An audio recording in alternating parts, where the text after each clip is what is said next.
Hello there, Rabbi. I see you've been to the Mount and it is smoking. Tuesday night, June 11th, marks at sundown, marks the beginning of the Jewish holiday of Shavuot. The holiday of Shavuot has an agricultural theme from biblical days and a spiritual rabbinic theme, the giving of the Ten Commandments. Now, the Ten Commandments, something that only recently occurred to me was that Moses must have been in pretty good shape because I like to collect interesting rocks, you know, and I keep wondering whether it was two pieces of granite that the tablet was made out of or sandstone, which might be more likely because it's easier to carve and shape.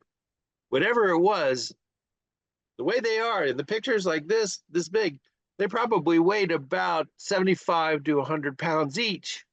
And having to walk down a mountain with one of those under each of your arms, you know, Moses must have been pretty buff. Which explains why, when he saw the golden calf, he dropped and broke them because he could no longer hold them up. There's a midrash that addresses your question, Joe. The midrash says that since the commandments were burned into the rock by God's finger, God's hand, they pulled the weight of the rocks. So the rocks, Moses was actually holding them down to keep them from floating away because God's words made them lighter than the pull of gravity. Maybe Boeing should get a job offer out to God, solve a lot of the problems that they're having right now. Wow, that's cool. Yeah, better than that would be looking at Einstein. Einstein said gravity doesn't exist. It's not what holds us on the earth. And you have to look at his theories of relativity and Einstein's other writings. He said that the weight of the universe pushes down on us. And that's what keeps us on the planet, not a pull, but a push from above. Go figure. But this is going to be a new topic for us. And for the next 10 weeks, give or take, we will be discussing each of those legendary instructions from above. And what are we going to start with today? Well, I'd like to start with some observations or an introduction. What generated our topic is that the Republican Party and a few Democrats here and there, but mostly Republicans, keep insisting on posting the Ten Commandments in schools, in offices, in public buildings as a way of curbing or stopping behavior. I am all for posting the Ten Commandments. I have no objections. I'm all for those politicians that want to post the Ten Commandments. My objection is their thinking that by posting it, it's going to change behavior and make America great again. So, keep off the grass is not going to cut it.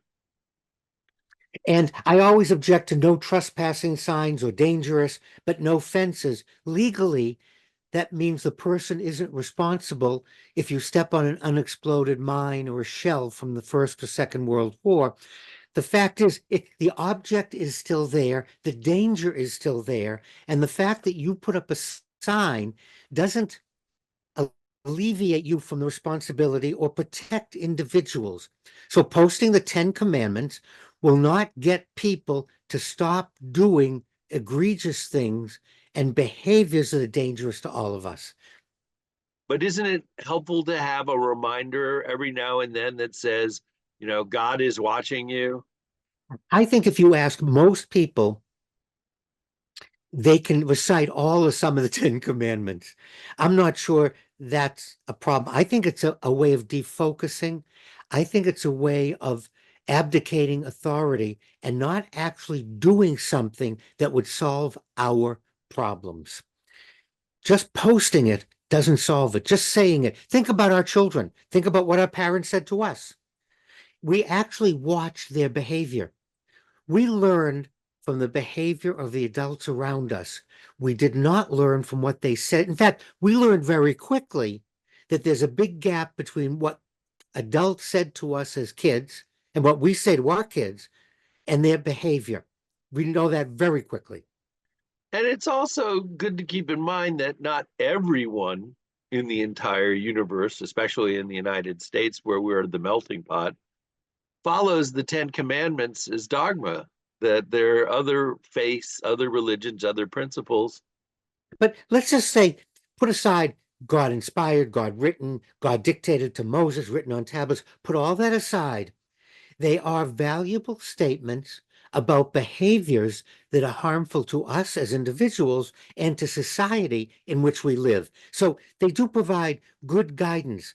So if you want to pull out the God aspect, that's no reason not to look at them and say, this is really, I want to take a look at this because of my own behavior, my own thoughts, and the politicians around us. But if you take out the God element, you lose at least half of the Ten Commandments. Is it? And would you renumber them, or would you just have like uh, 4, 5, 8, 9, and 10? And I also agree with you that the just looking at the Ten Commandments isn't necessarily going to change anybody's behavior. What I find ironic is the number of politicians who, especially the ones who are proposing putting up the Ten Commandments, who don't necessarily follow the Ten Commandments. And that's my suggestion for our viewers and our listeners. Take the commandment and look at the behavior and actions of those running for public office. No judgment before, just look at, don't say excuses and don't say you believe in them and this and that. No. Let's just look and say, politician running for president of the United States. Let's look at that person's behavior compared to the Ten Commandments. Well, thanks, Rabbi. And if anybody has any comments or suggestions that they would like to hear us go over, please send us a message. We appreciate hearing from you. And just as a caveat, just as a heads up for everyone, again, watching and listening, be very careful of any religious denomination that dictates or has lists of behavior when the followers or the leaders of that group violate most, if not all, of the commandments. You want to run, not walk the other way.